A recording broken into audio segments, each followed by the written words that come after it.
Сайн байцгаана уу? Номын ертөнц клубын ахлагч Тэмэргэн байна. Манай байгаль орчны тухай 50 номны манд подкастэнд Номын ертөнц клубын Чингүн байна. За Чингүний хоёулаа өнөөдөр ямар номны талаар ярилцах вэ? Гоёмсог ноолуурын ард нуугдсан нулимс гэдэг ном ярих байгаа.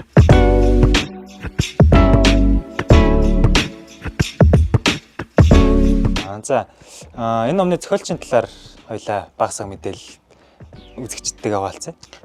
Миний ярих номны зохиолч нь болохоор Ог Хичвэл гэдэг нэртэй Ногоон Аз сүлжээний үүсгэн байгуулагч 1980 онд Янсен их сургуулийг төгссөн тийм хүн байгаа. Монгол улсад ирээд хөрсний судалгаа хийж байсан. Тэгээ өөр олон улсуудад үйл ажиллагаа явуулж байсан. Тэгээд нэгдсэн үндэсний байгууллагт бас ажиллаж исэн байлээ. Ногоон Аз сүлжээ нь яг яадаг газар юм бол? Ногоон Аз сүлжээ нь болохоор нэгдсэн үндэсний байгууллагаас гаргасан тийм хөтөлбөрийн дагуу үйл ажиллагаа явуулдаг байгууллага байгаа. За тэгвэл энэ ном дээр яг юуны талаар гардыг бол ямархуу хэв маягтай бичигдсэн тийм ном бол яг товч агуулгаас нь жоохон дурдаж.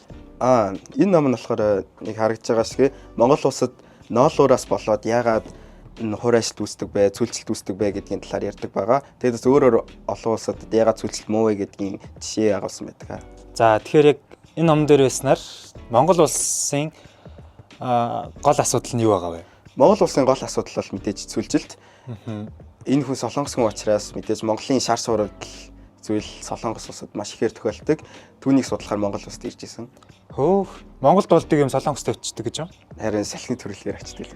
За тэгвэл Чингүнээ яг энэ номноос чамд хамгийн таалагдсан хэсэг чи юу вэ? Миний яг энэ номноос хамгийн таалагдсан хэсэг нь Баруун Африк гарсан Эбола вирус гэдэг өвчин нь яг хуур ажилттай зүүрлж хэлсэн нь.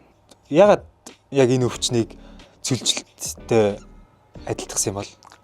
Магадгүй энэ өвчин ядуу буурын оронд гарсан. Тэгээд мэдээж цүүлжилт болж байгаа. Ер нь бүхэл улсад цүүлжилт болж байгаа. Тэгээд үүнтэй тэнцхийн тулд мэдээж тэр улсын салхины эрчим үүрэг үүсгэж авах хэрэгтэй. Тэгээд Эбола вирус нь болохоор ядуу буурын улсад гарсан хэрнээ тэр өвчийг зогсоож чадсан нь одоо хуур ажилтыг тийм ядуу буурын орнуудыг зогсоож чадна гэдэг итгэл найдвар өгж байгаа гэж зөвлөсөн. Маш тийм гоё үлгэр дуурайл болохоор хэсэг байна тийм ээ? Тийм ээ. За тэгвэл мэдээж ойлгомжтойгоор цүүлжилт гэсэн сэдв нь байгаль орчинтой холбоотой байх тийм.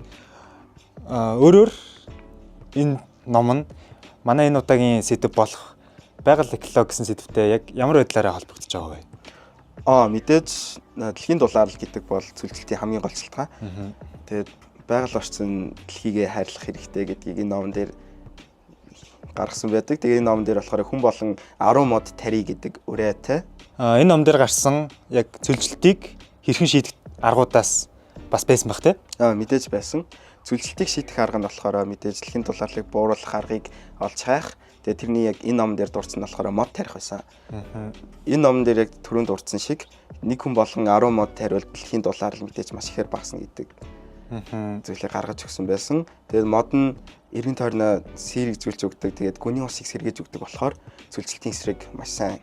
Монгол улс ч бас Ногоон Аз сүлжээ нь маш олон модыг тарьж өгсөн юм билээ. Маш сонирхолтой.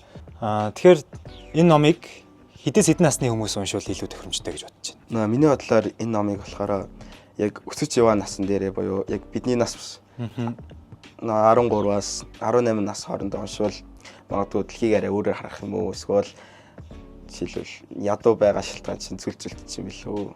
Ер нь бол юмыг арай өөр талаас нь хараад тийм ээ. Өөр яг ямар фактууд тохоо их сонирхолтой байна тий. Яг уншаад байвал бүр илүү сонирхолтой байх гэж бодож байна. Мэдээж би номыг хүн болгон зөвлөнө.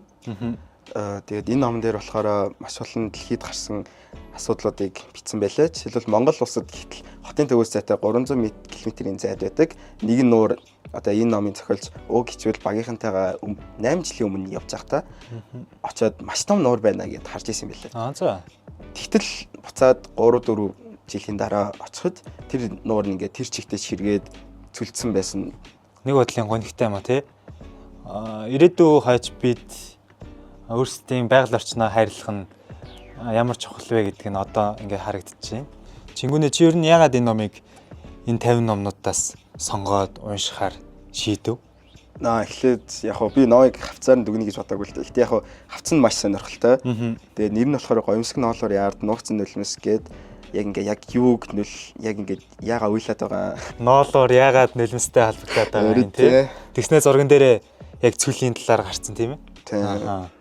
Яхаар би бас уншмаар санагдчихээн. Чи яг уншснараа энэ номын яг нэрнийх нь гүн утга учирыг яг гоё тайлбарлаад өгөөч. Энэ номных нь нэр болохоор Гоёмсог ноолуур гэж байгаа. Гоёмсог ноолуур гэдэг нь болохоор одоо дэлхийн эрэлт маш их байгаа ноолуур дээр тэгээд дэлхийн нийт ноолуурын 50%-ийг Монгол улсад ангараа гаргадаг.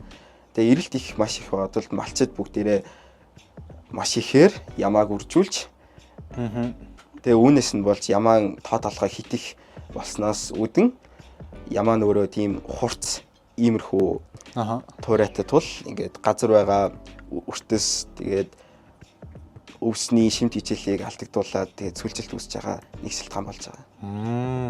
Ерхэдөө бол яг хөдөө явангууд те баг ямаа нь хонноосоо их харагдаа те. Хэдүүлээ яг үндэ ямааны мах их цөөхөн иддэг ч гэсэн яг яагаад ямаа ийм олон байдаг гэдэг шалтгаан бас энд харагдаж байна тийм ээ. Сая чиний яг номны тайлбарыг бас нэлээд анзаарч сонслоо.